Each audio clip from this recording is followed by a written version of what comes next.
I'm Kirk Bisola, and this is my podcast. Today, I'm interviewing one of my good friends who I just happened to meet through happenstance on the LinkedIn, which is a crazy social media place for people who do business together. And the guy we're gonna talk to today, a really big admirer of what he's done in the community as well as with his own company.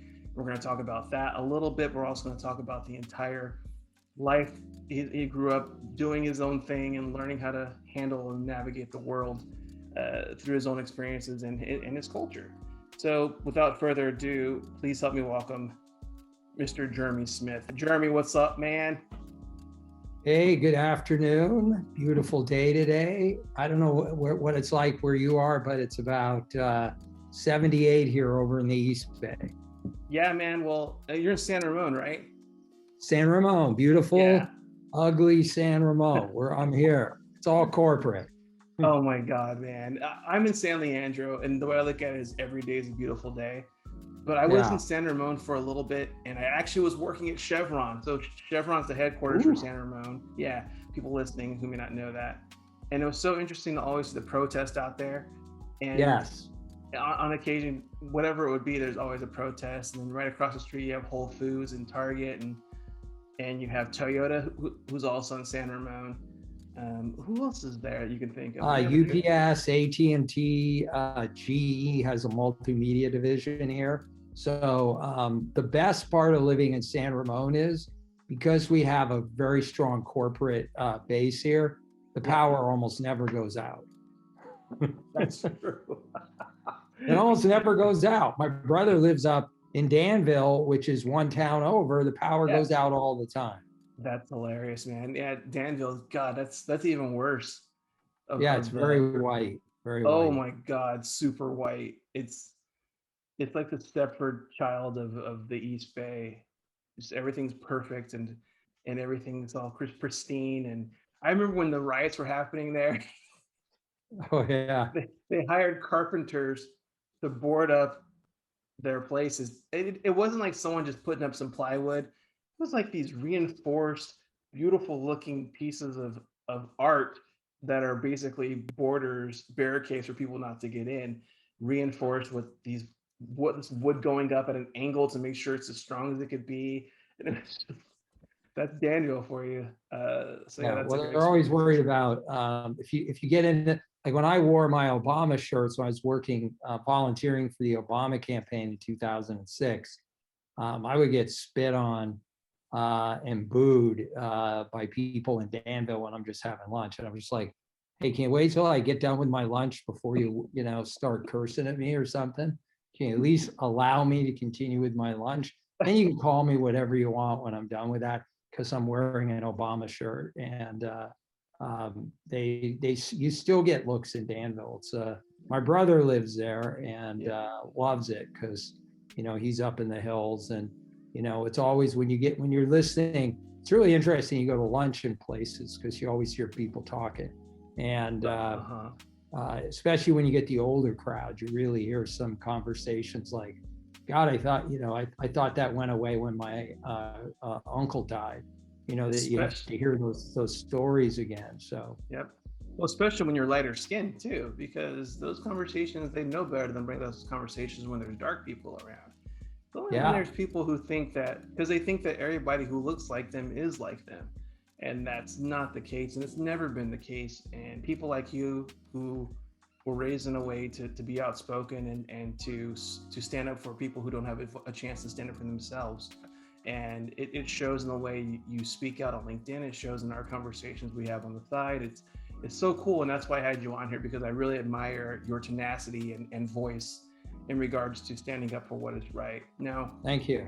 Of course, man. Now, where are you from? Where were you born? I gotta get the lowdown on this, man. We're gonna get into your psyche. One of the greatest cities in the world, New York City, because it's still, I think it's one of the last remaining melting pots, although there's new ones, but from the day, New York City, when we lived there, you didn't really think in the terms of white, black, brown, yellow. You didn't think of that because everybody was so different, but they all shared the same sort of hey, we're in New York, we love New York, we're happy, what can I do for you? And so when I would hear people, knock New York when I first moved out to Southern California, I used to laugh. I said, you people don't talk to each other in Southern California. In New York, you get a flat tire in the middle of the street and 12 people help push your car away. And in LA, people just yell out, hope you got AAA, see you later. Dude, I fucking hate LA. Yeah. Well, you know what? I used to hate LA. I actually am working on a book that I hope to do something with one day. And the character hates LA. And so, because that was me when I first got there, because everybody that you'd run into was an actor. And I'd say, really, what are you in? And they're like, well, I'm trying to become an actor. And I said, well, you're not an actor. I said, a plumber plumbs, a garbage collector is on the truck, a bus driver drives the bus. You're just showing your photo around town. That's what you're doing. You're in the here's me business. You're the wannabe stage. Yeah, and then you go to dinner, and that was when I got out of LA and got an opportunity to come to the Bay Area. I was like, thank God I can go to dinner and not hear the sounds of, I'm working. Don't tell anybody. I'm working with David Duchovny on this project, and it's going to be huge, or Harvey's on it, which always was, the big bully who's in jail now. Asshole, fuck that guy. Yeah, he's. You know what the problem in life is that there's guys like that all over the place, and people are afraid to stand up to them, and it's sad because this, the kind of stuff winds up happening. But so I always loved New York. I miss New York. Always be a Yankee fan and a Mets fan, but I'll mostly Yankee. But I'll never. I don't think I could ever live in New York again with the heat on the sidewalk and the humidity.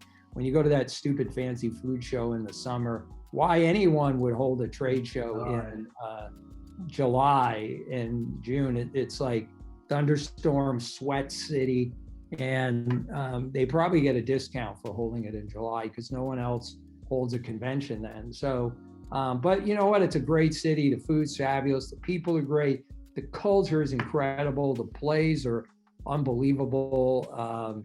Museums, artwork, clothes, because I love clothes. So, clothing stores over the years have died, especially with the pandemic. And so New York, you can really go back and find something that nobody has on the West Coast. So it's a cool place, but that's where I was born. And then after that, we moved, I think when I was 6 or 7, when I was, somewhere around there, we moved to Connecticut because my brother was born. And my brother Jonathan, I got a third brother, Josh, all born at the same hospital. I was born all J's. Yeah, all J's. And my mom's best friend was all P's. And so, it was kind of strange. And as a kid, you're like, what the fuck is this? You're all J's, we're all P's. There was some conspiracy theory going on there. So, but my parents really into were peanut butter and jelly, or they're into pajamas. So one or the other. They could have been into both. Yeah. It's really cool to hear about you speak of New York that way, because that's exactly why. Like I made a face about New York, and the reason why is because it's so fucking humid and hot, and they made the mistake of going to a U.S. women's national team for soccer in Connecticut, Hartford. That wasn't the mistake. The mistake was going to New York in July and sitting in a 130 degree subway and waiting you can't escape the heat anywhere. You have to, and people think of like the South being really humid, but man, New York is so humid. But it really is the city that doesn't sleep. There's so much fucking culture there. And the reason why I was mentioning that's probably the only reason why, is because of the heat, and I just don't like it. But LA, on the other hand, you mentioned exactly what I thought too. It's phony. It's fake. And when you're visiting LA and someone says hi to you, they're not from there, because they just don't say hi. In New York, you get this hustle and bustle, people every day, like walking down the street. people are getting to where they have to go. They're not going to sit there and be like, hey, what's up? Hey, what's up? Because they're focused on where they have to go. But in Yeah. New York is actually where you make friends and connections, and there's such a passion for other people that isn't defined like it is in LA. And when you said that someone will actually stop to help you out, when 9/11 happened, it couldn't have happened to another city. It really couldn't have, because it would have folded it. I mean, New York Yeah. was like, basically, fuck you. We're not going to take it. We're going to rebuild, and we're going to come back better than we were. And that's just that attitude from that city. And people who come from there always have a certain amount of pride. People who come from there, like they grew up there, they grew up in Brooklyn or Queens or Hell's Kitchen or wherever, man. They grew up there, and so there's always a pride that comes to that. And so it's really, really important to hear people like you speak of it that way. You also mentioned you moved from there to Connecticut, and you grew up with your brothers. What were some of the best lessons you learned, from growing up, like life lessons you learned? Well, that's an interesting question, because there were a lot of lessons. I think sometimes people don't realize how much you learn when you're younger, because you're not aware of it in the same way you are as when you're an adult. But my father was an alcoholic, and so I learned never to drink, just because when I saw my dad out of control, it was like, man, he was a monster. He was violent and angry, and hit us, and then my mom was bipolar. And as a kid, back then in the 1960s, there were no really bipolar movies or books, or you didn't know what that was. But so one day my mom is like the happiest person in the world, and then the next day it's like the world has come to an end, and she's in her bedroom crying, and you don't know why. But you learn a lot from that. And my brother Jonathan and I, who are only about 16 months apart, shared a bedroom in our house. And we got really close because myself and then my youngest brother Joshua, we would look out for each other. Josh was 5 years younger, so he was always looked at kind of as the baby. And so, but Jonathan and I would always, watch out for the three of us. And then, as our parents were very liberal, so it's a shame that liberalism has become such a negative connotation today. It doesn't make sense. Yeah, it's because the Democratic Party is afraid to stand up to the Republicans for the most part, and they allow liberalism to be a bad word when it isn't. Look, there's nothing wrong with liberalism. Not everybody can be a conservative or middle of the road. That's what makes America so unique, and you got to allow for a lot of different voices. But the liberalism part of it was, unlike my friends, when I'm 10 years old, my mom hands me Catcher in the Rye, and like most of the books I started reading then, by the time I got to high school, I had read everything. So, I started reading the New York Times and learning about the stock market and all this stuff, and then wound up going to a high school in Newton, Massachusetts after my parents' divorce, where we had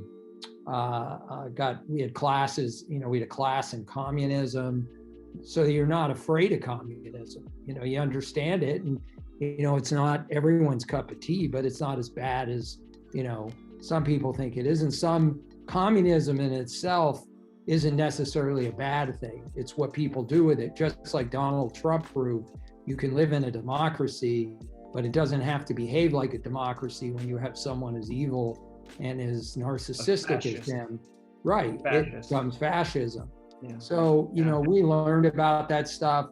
My mom used to invite the New Haven chapter of the Black Panthers to have meetings at our house. And, so we, like Doug Miranda was there. And I said, did you meet any of them? He goes, no. And I said, well, the FBI infiltrated their group. I mean, it was, that half the bad guys and the shit that was being done was done by the FBI, not by the Black Panthers. And, they had no choice but to take weapons when the police are beating the crap out of you. And, you know, that was one of the first things I realized at a very young age, is that especially Black people, and it doesn't matter whether you're on the East Coast, the Midwest, or the West Coast, were always treated poorly by the police departments. And most white people wouldn't stand up, other than my mother, who would, you know, defend them and yell at the cops if she saw them. But, you know, it was, we used to see a lot of that stuff when we were kids with the cops. You know, first it was people of color. Then when the hippies came, the cops just brutally beat the crap out of the hippies.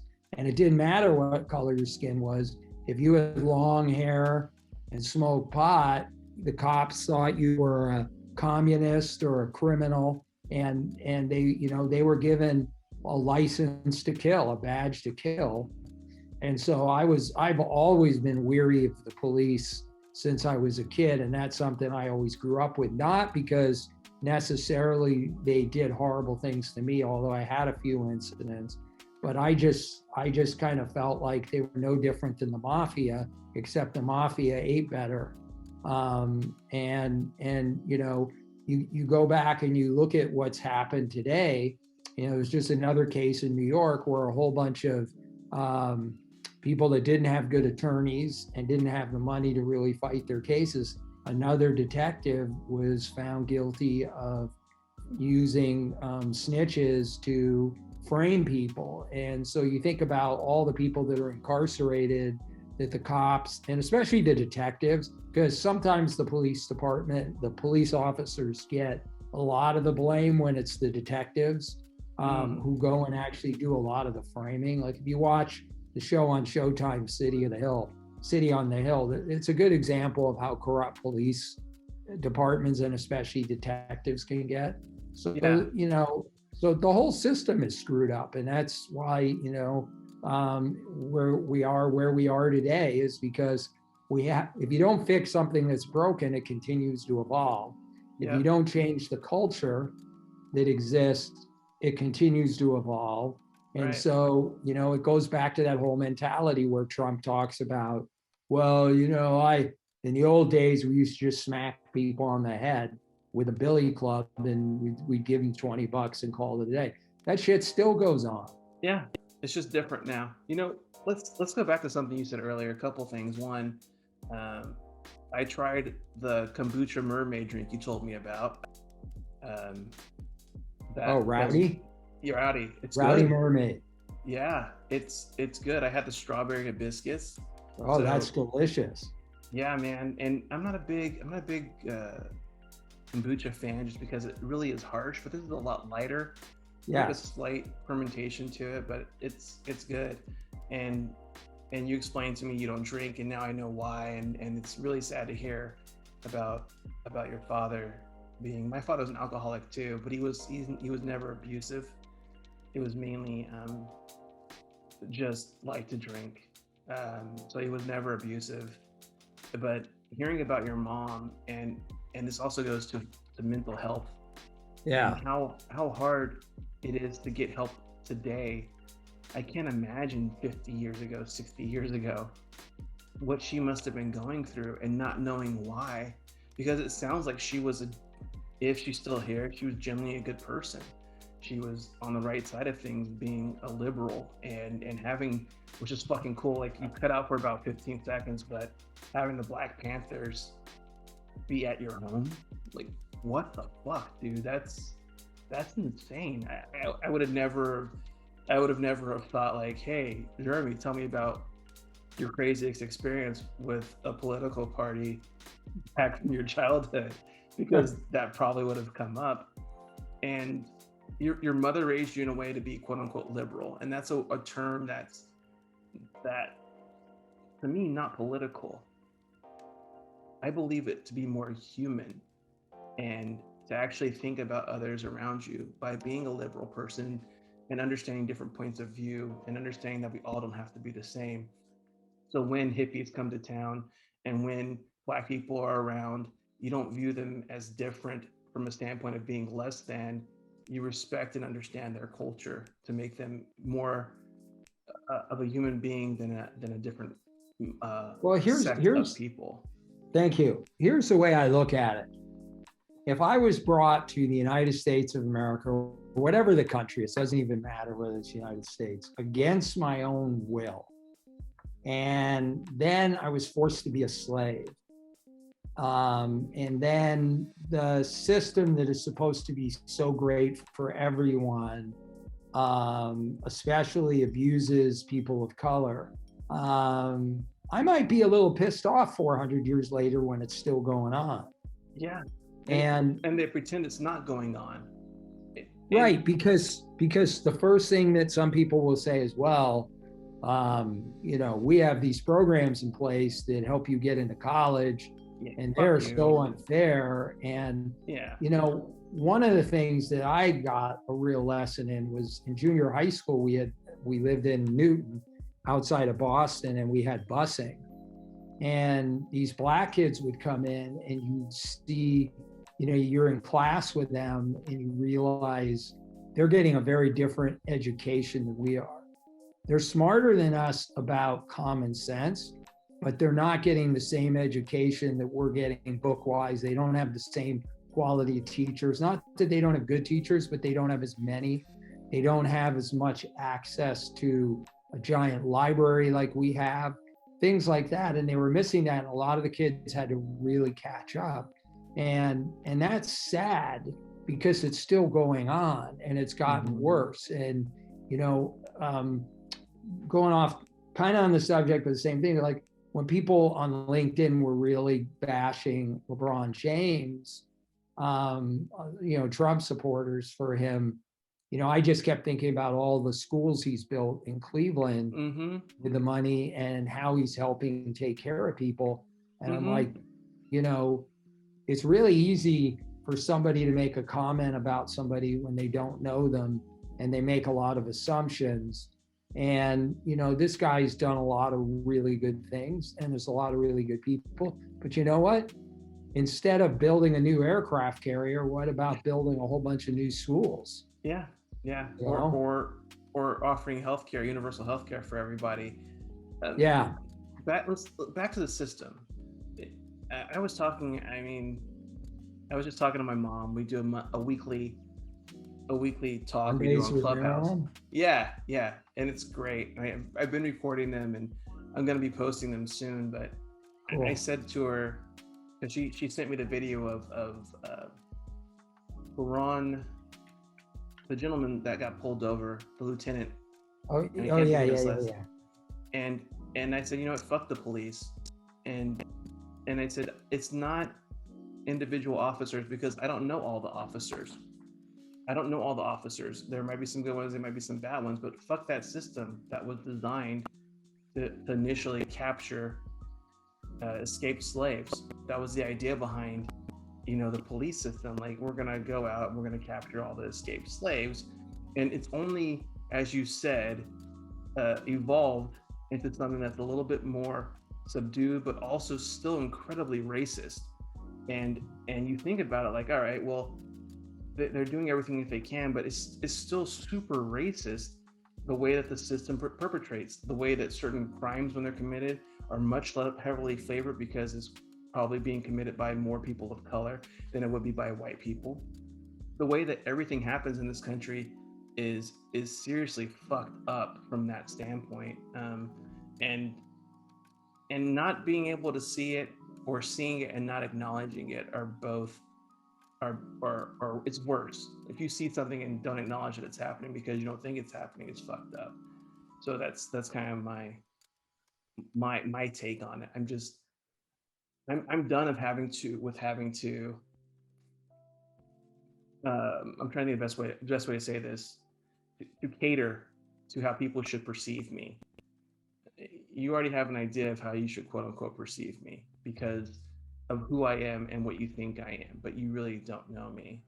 So anyway, your mom taught you a firm foundation on who you were and how you were believed. When you got into the workforce, how did that translate to work ethic? Like, do you remember having your first job, like what your first job was? Yeah, well, when I was really young, my first job was selling underground newspapers when I was 12 years old, 13 years old in Boston. I would get up really early in the morning during summer when I didn't have school. Catch a 6 o'clock train into the city. And then I would buy the newspapers for a nickel, sell them for a quarter, made a 20 cents profit. At the end of the day, when I was all done, I would buy my mom a new record album or something like that, and then bring it home. And I really miss her, man. She was an incredible human being. And when she went into the rock and roll business, all the bands adored her. But she was just a really good person, and she taught us a lot. Like, for the roughness of my father, there was the calmness and smoothness. I shouldn't say calmness of my mom, because she wasn't always calm, but she was loving and nurturing. It was love. Yeah, love and nurturing, and to see her, she helped expose us to a lot of things that I wouldn't have otherwise seen, which then I came in with a different perspective coming into the workplace. But it was bumpy for me in the beginning, because I came in with all these ideas of things I wanted to change. And the companies are like, look, here's how we do stuff around here. If you want to go change, and I remember somebody saying to me, if you want to go change something, start your own company. But this is how we do it. And there was, what we underestimate in society as well is how discriminatory men have been towards women. And I was just talking about that. Yep. Yeah, and I remember going into a meeting at a restaurant, and so this is how I was. You asked me what it was like. I go into a meeting, and my boss and his brother are reading Playboy magazine with the news centerfold open at the dinner table with 4 other saleswomen there. And I asked them to please put that away, that's not appropriate for this meeting. And they laughed, and they wouldn't do it. And they said, the girls don't mind it. And what are the women going to say? Yeah, of course we don't mind. Yeah. Yeah. So I got up and left, and I went home. And then I came back to work the next day, and my boss said, are you over your period yet? That's what his comment was to me. So fuck you, motherfucker. But it's not as bad today as it was then, although in the Wall Street world it is, but not in a lot of companies have cleaned up their acts, but it's still, here's my view, and I have a very different take, and it's much more controversial, is that men like to play when they're on the road. I'm not one of those people. So when sales teams go out on the road, they like to party, they like to have fun. And male salespeople feel like if other women are there, they're going to report back to their girlfriend or their wives, so they don't invite them. And so it's really hard for the women to be part of the sales team when the men got games they play and go to strip clubs. And you got to remember, I'm going to be 62 next week. So I came from a different time. It's not like my kids are all millennials. So it's not very different than you think, man. It's not very different. I don't see it as much because I have my own company. So we're not going to go to a strip club, but that's what we would do. We would not invite, the bosses would not invite any of the women on the sales team. They give them a day off, and we would go to Vegas, and they would want to go to strip clubs and do whatever they do. And so it's kind of hard for, like, when you see the CEO I got into a big discussion with somebody yesterday who criticized me for saying that the female CEO of General Motors wouldn't have been where she is today without Obama. And they said, you're taking away from her. I said, no, I didn't say she didn't deserve that job. But I said, but you're discounting the fact that there wasn't a single female on the General Motors board there wasn't a single female in the top C-suite role at General Motors until Obama, when they had to deal with General Motors was going to go bankrupt, and he brought somebody in and brought a whole new management team, which allowed her to rise to where she is. She earned everything that she did, Correct. but they would have blocked her path. There's no way they would have let her get to where she is. So anyway, that was my main point. Yeah, no, it's so great you mentioned that about women not getting a fair shake in the workforce. I was just talking to, again, my mom, but my friend Virginie came on, and she's French, and she's explained how she had to work her way through the beauty industry and that workforce, and how sexist and rude and everything else it is. But it's just one of those things where the woman just kind of just goes along with it, because go along to get along. Exactly. If you cause any ruffles, if you want to make change in a corporation, you're seen as a troublemaker. You're seen as someone who doesn't like to cooperate. Trust me, dude, being Black and working in the corporate heads world and having ideas, first of all, your boss doesn't want to hear it, especially your boss doesn't want to hear it from some Black dude, right? And most of my bosses have been white. Most of them in the creative industry, in the creative field, who were actually creatives, were very cool to me. But when you got to the others who weren't creative and they were higher ups, then they would always find a way to kind of circumvent what you're saying and dismiss it as you being complicated or not really wanting to do anything. And the involvement of you saying you don't see it as much is because it's not blatant. It's very subtle. They know exactly what to do and how to make it look where it's not the way it is, which is A, sexist, or B, racist. That's what they're trying to avoid. But fuck all that. Your mom got into the rock and roll industry. Dude, you just kind of slipped that in.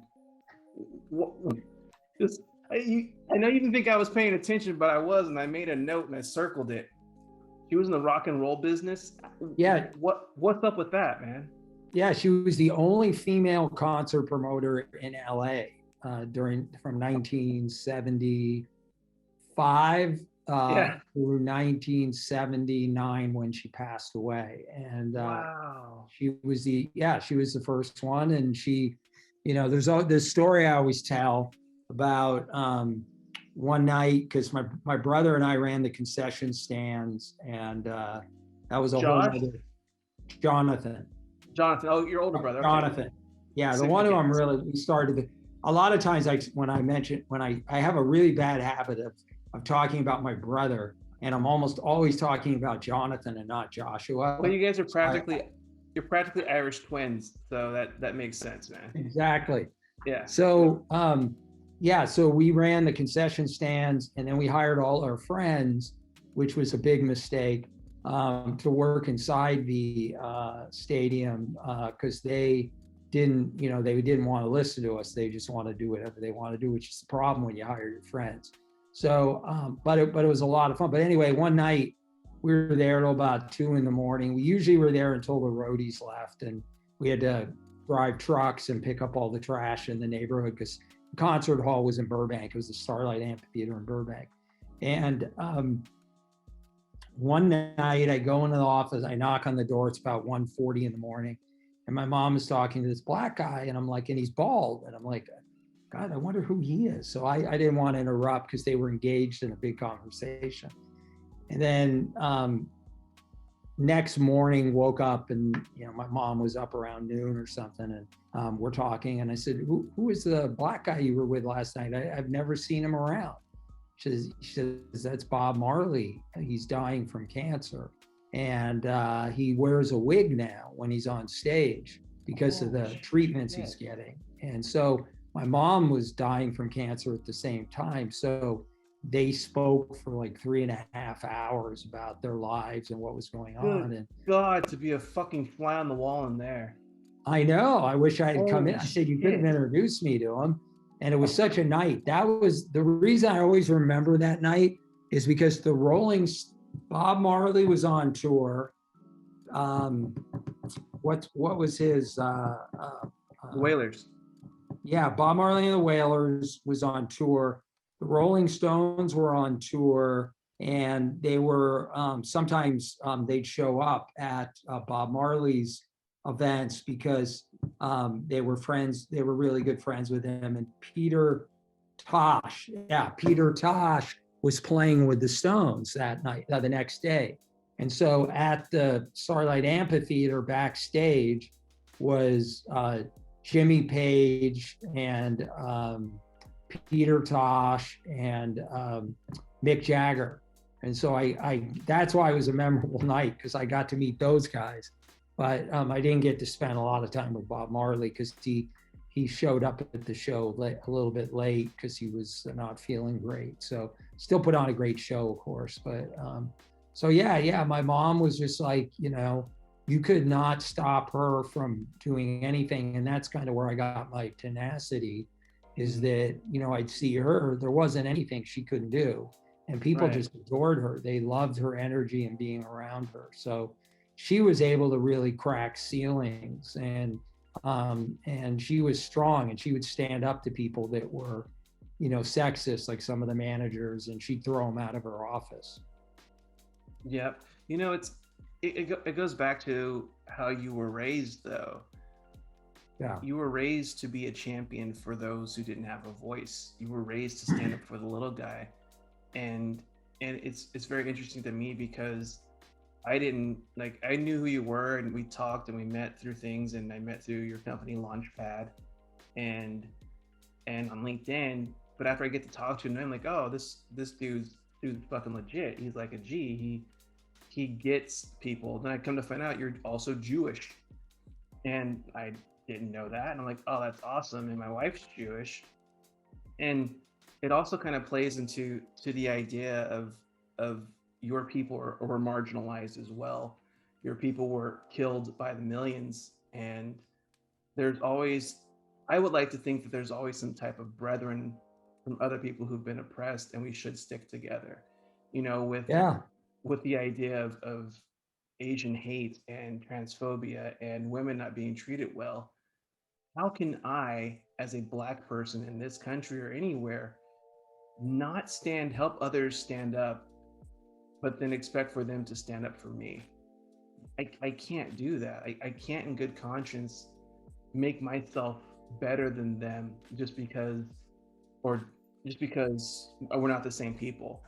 And it like the whole thing with the attack of elderly Asian people and other Asian people in this country. If I were to see that shit, somebody's going to the hospital, either me or that person attacking the other person, because there's no way I'm just going to stand there. There's no way I'm not going to do something to help somebody. And granted, now with our country, since we don't have any guns around, nowhere in this country, it should be no problem. But there's always a risk. But at the same time, it's hard to stand by and not do anything. And I think that your mother put in you such a firm foundation for standing up for the little guy and saying something, which is why you told that dude to put away his Playboy, which is why you were offended when he said, are you off your period or on your period?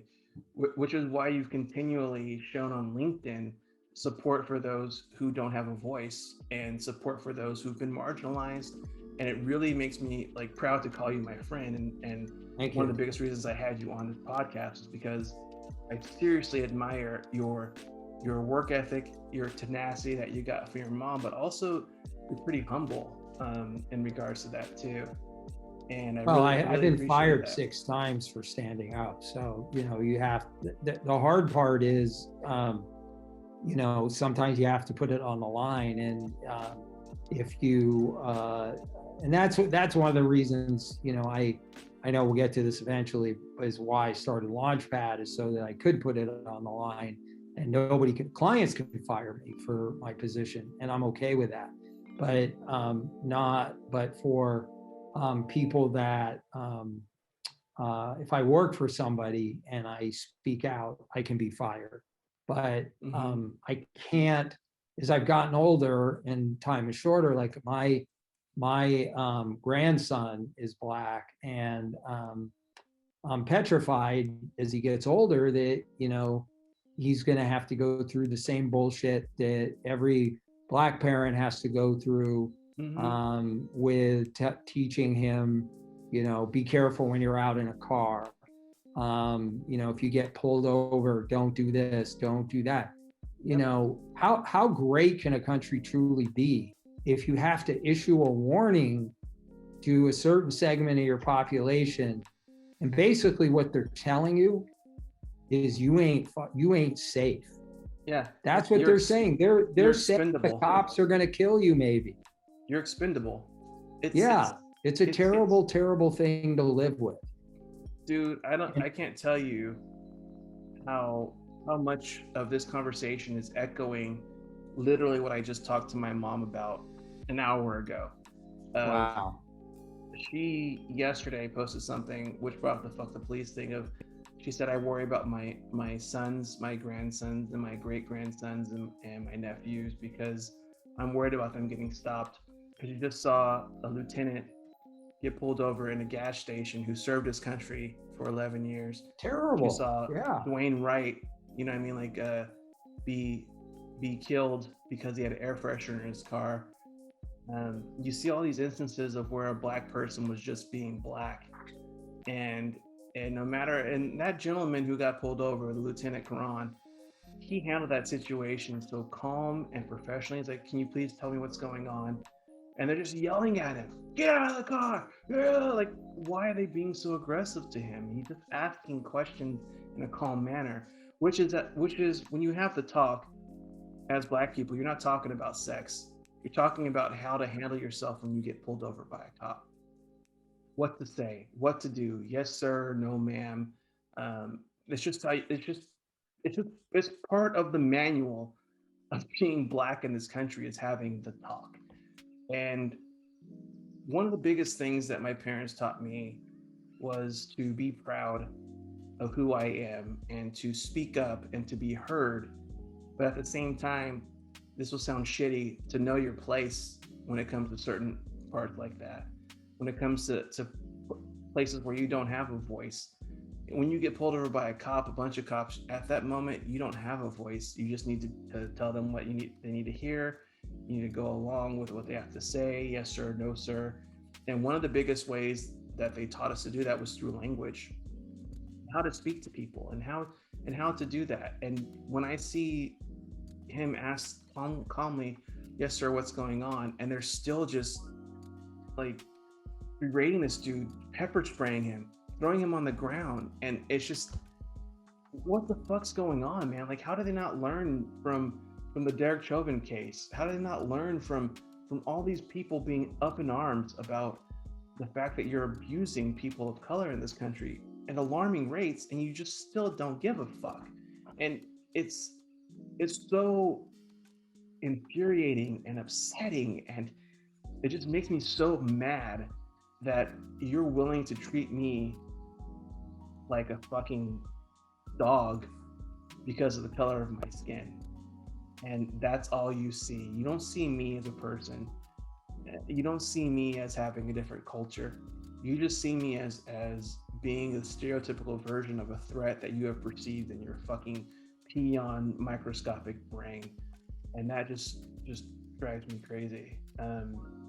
I think it's a lot about power. I really do. I think all it is. Yeah, it's I'm the boss. I don't give a fuck what you think. So they're almost antagonizing you to say something. Yeah. What'd you say to me? You know. Yeah. There's that I always remember that scene in what is it, the Green Book? Not the Green Book. What was it? The with Viggo Mortensen and the Black Book. Is that the Black Book? Yeah. Yeah, it was the Green Book. So where the Green Book, where they get pulled over on the road and Vito's trying to explain nicely what's going on, and the cop won't have any of it, and then they get thrown in jail.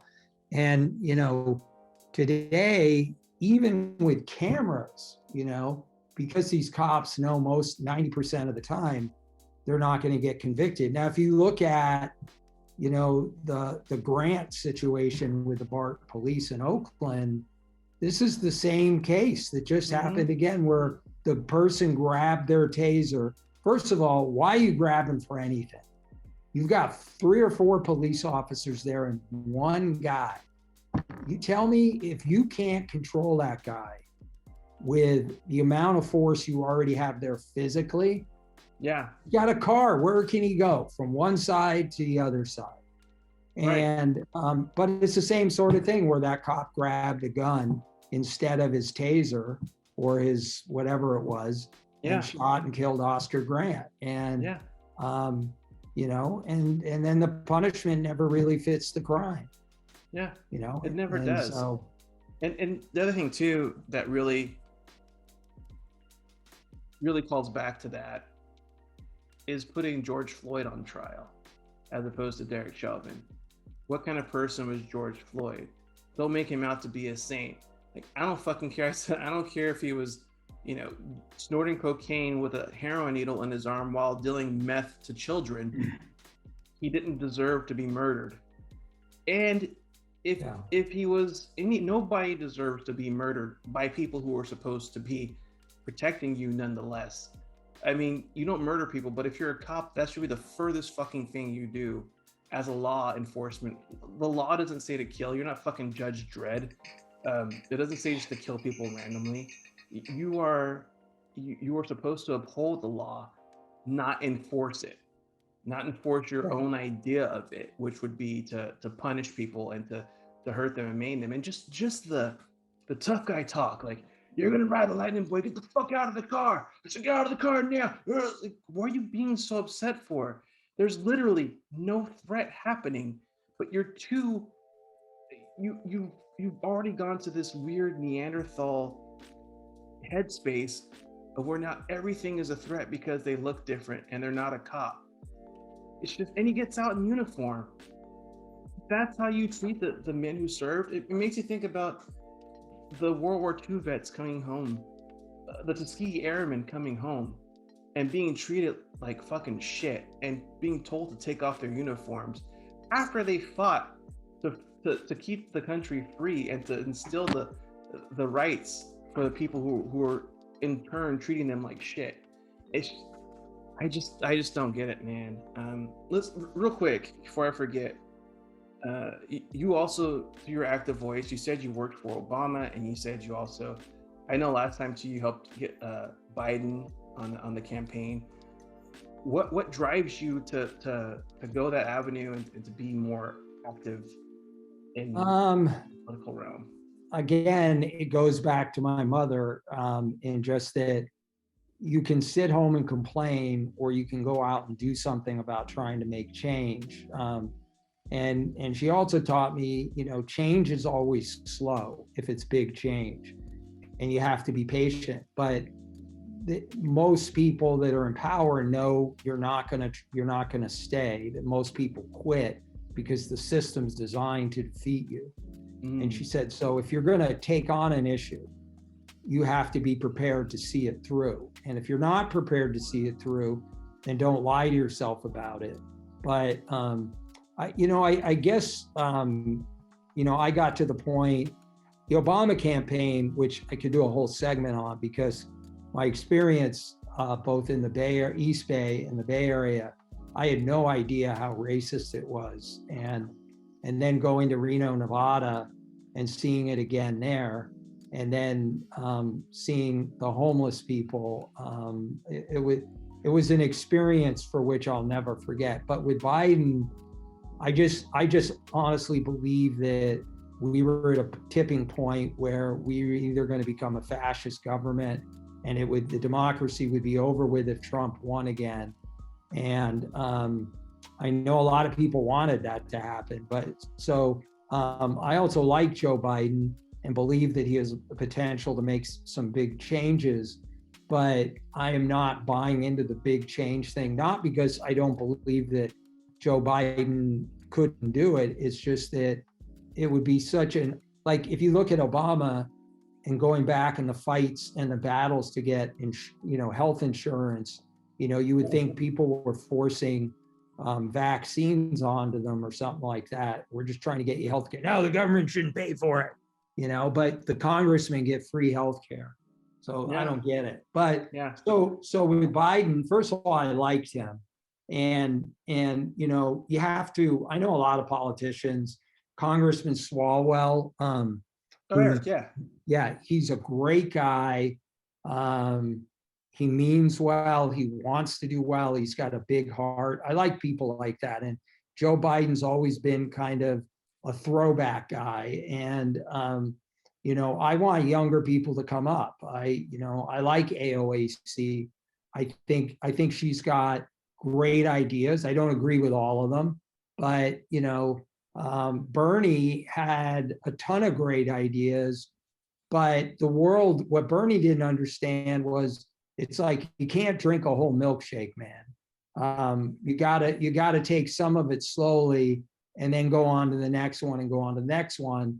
And I think people weren't ready for the change. On the other hand, I think because Bernie and Joe Biden know themselves and are such good friends, that Bernie realized he could get some of his agenda done through Right. Joe Biden. Right. And I think we got to stop the labeling that's going on both sides. We have to get back to talking to each other and being able to communicate and get things done. And I'm still waiting on the Biden administration to enact some meaningful police reforms. And Yes. I hope that happens very soon. But there's so much going on because of the pandemic and everything else that it's hard to get all of these things done. But so I worked for the Biden campaign for August, September, October, almost 4 months, and made 500,000 calls and text messages to people all across the country, and still thought we were going to lose the election. And I did too. And was very surprised we won, and by the skin of our teeth. And which is scary. Yeah. It's okay. So I'm not a huge Joe Biden fan as a president, but I do like him as a person and think he's honestly a good dude. Just because I know that it's kind of the old regime, and he is definitely making people take a spoonful of a milkshake as opposed to even trying to drink it. So that's my problem. Like I want to push universal health care and I want to push police reform, but him as a career politician knows how far he can take something, and he doesn't even want to bother trying to deal with that aspect of things. So that kind of is my problem with them. But I knew from a standpoint that Trump needed to go, and I needed someone in there who was seasoned, who had a mind in their brain, or who actually had a brain in their head, I should say, and could communicate with people and make this country look better than it did globally, but also take us back to where we need to be nationally. And that's why I voted for Biden. Yeah, well, one of the things you can do, though, and I've always believed in this, is you can have a huge impact on the local level. And police reform really needs to happen on the local level. Yeah. The court system and the prison system, which is, that's a whole nother podcast. Yeah. But the courts and that whole system is that needs to be changed. That has to happen at the federal level. But the sheriff's department, they're corrupt. Right. A lot of them. Not every officer is corrupt, but it's a system that protects those officers that is what makes it corrupt. I mean, that's how I lost my brother to the sheriff's department, and they try to cover it up, the fact that they killed them. And I don't put anything past any person in law enforcement to protect their own ass if they're blindly allegiant to the system. I don't put anything past them. But real quick, we're coming up on our time, but I wanted to ask you about Launchpad, and you could tell me about Launchpad, which is how we met. And I know that you said you didn't want to talk about fucking Costco shit all day because that's all you've been talking about, and we had a real conversation, but I really love what you guys do, and I want you to talk about it for a second so people know where they can find you and connect with you on a business level. Sure. So Launchpad was formed after we sold our last brokerage firm to Advantage Sales and Marketing. And that's all I can say on I mean, Level One Marketing was our previous company that I was partners with my brother on. And I felt like I wanted to do more. It was when we sold the company, and I can't talk a lot about it because every time I post something on LinkedIn or go on a podcast and I mention Advantage Sales and Marketing, I get a letter from their attorneys telling me that if I don't stop talking, or I had to remove all my posts off of LinkedIn, otherwise they'll sue me. So just for having an opinion. So I'll just delete that part out. I'll just beep it out. No, we can leave what I said in because I haven't said anything negative. So I had unfinished business. And so after we sold our company. And I really wanted to create a company that emerging food brands could come to for representation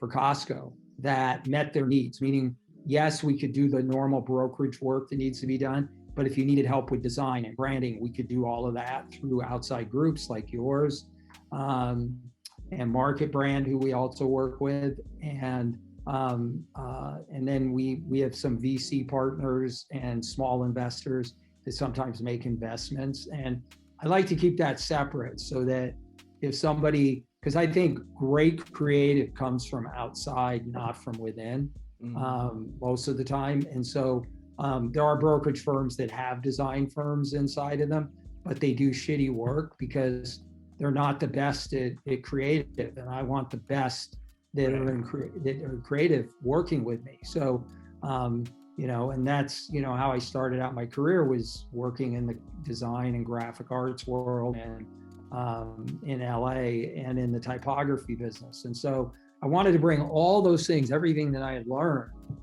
into Launchpad. And so it's been a lot of fun.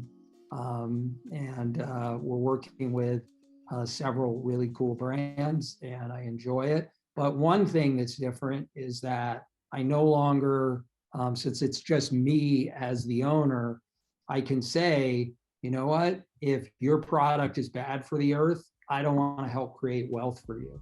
If you won't support the community, the local community in regenerative land, or you won't have practices that allow for more people of color to join an organization, then I don't want to help you create wealth. And so we can do that and work with people that have like minds. That's so important. People don't realize that when you have your own business, you're able to choose who you work with. Sometimes it sucks because you're walking away from pretty substantial payday, but at the same time, you know that your character and your sense of ethics is intact, and that's always important. And what's the URL for you guys? It's a long one because Launchpad is a common name. It's www.launchpadgroupusa.com. And Perfect. So you can reach me there or on LinkedIn anytime. Awesome, man. Seriously, I can't thank you enough for doing this. It was so great to hear about your story. I had no fucking clue about any of the shit you were talking about, and that's why I wanted to have this conversation. Super fun, man. I seriously appreciate it. Thank you so much for coming on here. Oh, great. Thanks for having me on. And this is when you're all done with this and it's edited, and send me the link so I can put it up on our website. Absolutely, man. And I will, and I'll edit it and put all the fun stuff in and figure that out. But cool. All right. Thank you, everybody. As my dad used to say, don't be afraid to try. Failures only make you better. This is Kirk's podcast. See ya. All right. And we're out, man. That was cool. I know that you have another